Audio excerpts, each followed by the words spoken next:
Hi everyone. So my name is Xiaoyuan Mao. So I'm going to talk to you. We have heard a lot about direct detection, indirect detection.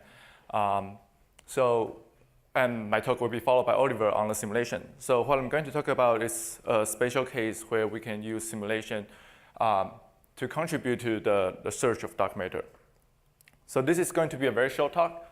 So I will summarize all my introduction in this one slide. So we are trying to find dark matter, and there are many different ways. And there are many different ways where you can find dark matter. In particular, in this talk, I'm going to talk about direct detection. So we have heard in the previous section about how the complication in this low mass region recently developed. So the question is how simulation can contribute to this issue. So in direct detection, the differential rate, event rate, is proportional to this integral, which is the integral of the galactic velocity distribution of so how fast the dark matter is moving around the solar system. So the problem here is that we don't know exactly what functional form of this f of v is. So we need some model to predict this f of v so that we can put into this integral to calculate the predicted event rate for direct detection. So one question is that really matters? Or can we just assume some random function that it doesn't really matter at all? The thing is, it really matters if you have a larger v-min, which is the lower limit of this integral. So you can imagine that if you are going to integrate the whole function, that it becomes a normalization constant, so it doesn't really matter. But for larger v-min, it will matter a lot. And larger v-min will correspond to a lighter wing mass, or a heavier target, or a higher recoil energy. So in this illustration, we just want to demonstrate that if you have, say, two different targets, and you have two different velocity distribution, the heavier one will be may have different reaction to your distribution than the target with smaller mass. And this is especially true if you have a low wing mass. So what has been used in the direct detection community is the so-called standard halo model. And it's actually a Maxwell-Boltzmann distribution with a cutoff at escape velocity. So here I'm showing the rate dashed line is actually the standard halo model which I refer to, and the black curve is the VDF from the simulation. So you can see they differ quite a lot at the very tail, and also the whole functional form just doesn't look very alike.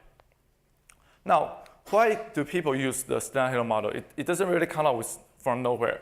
So if you assume the dark matter follows the steady-state collisionless Boltzmann equation, and also you assume the dark matter halo is spherical symmetric, isotropic, and also isothermal, so you have a density profile which is r to the -2 from the very inner region to infinity, then you can derive the velocity distribution, and it is a Maxwell-Boltzmann distribution.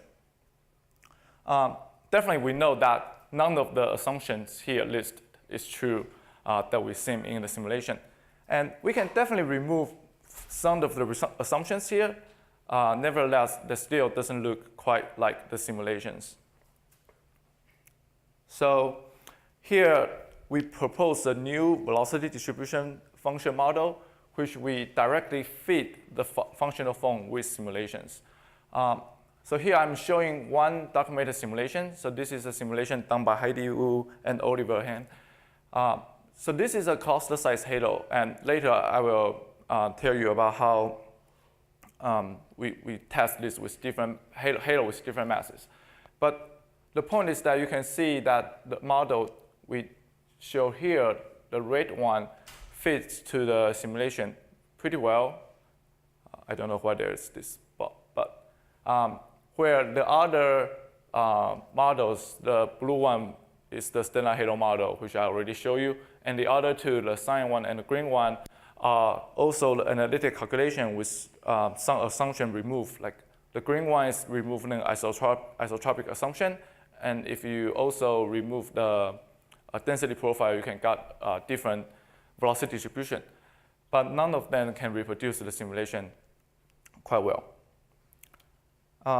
So we can also look into, so the one I show you is a cluster size dark matter simulation. And this is a recent paper by Mike Cullen, where he shows the VDF of a from the error simulation, which is a Milky Way simulation with baryons. So you can see the dark solid line here is the VDF, and it can be fit by our model, which is the long dashed line very well, while the dotted line is the standard halo model. You can see the tail is off by order of magnitudes. And the gray line is from it's dark matter only counterpart, so also Milky Way simulation, but only with dark matter without baryons. And you can see in both cases, our model can fit the VDF pretty well. So this is just to show you that how we use simulation and come up with a new VDF model. Now, how can we use this information to help the direct detection? So first, we have a lot of simulation. I mean, in the simulation, we have a lot of halos. And for each individual halos, you can try to fit the VDF and getting the parameters. And then you can get the range of parameter from your simulation. So here's showing that how the different parameter ranges in your simulations. Now, once you got the range of your parameters, you can say plot what's the rate of your direct detection experiment. So we do like mock experiments and showing the probability of a target xenon sees no event and a target of silicon sees 3 events. And you can see in this parameter space there, so the setup of this mock experiments that the standard halo model is not going to be this true experiment is not going to be compatible. But you can see they have a certain range in this parameter space. They can be compatible with each other. And just to show you that in the error simulation, I just show you the parameter is here marked in the curves. So this is with baryon and without baryons.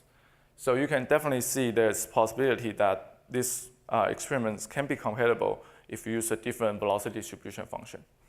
So definitely this is not the end of the story. We need to understand these priors better, and we need to, like Peter said, understand the low mass,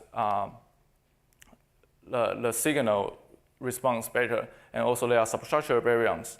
So this is a study case of how the simulation can help the direct detection. So I'm not saying that the VDF is the final words. But what I want to say is that there has been a lot of development from the simulation, like the density profile, halo mass function, concentration mass relation. And all these things are actually from we use the simulation and finding out how we should fit in these things. And they are going to be very important in the next 10 years when we have more and more newer experiments with more higher accuracy and precision. And they are going to be relevant for different kind of experiments or observations. So I think we are at a good point where we have the tool of simulations can help. Thanks. I've seen a number of dark matter simulations go by which had a lot of intermittency in the velocity space structure. Mm-hmm. And that can lead to intermittency in the spatial density. Is that present in the kinds of simulations you're talking about now? Right. So when I show you the velocity distribution, we definitely include all the simulation, all the substructures. So the bumpy things that you can see, like for example, the histogram here, there's bumpy things here, are definitely coming from the substructures. But they are not the dominating factor when I show the plot that I show you. Just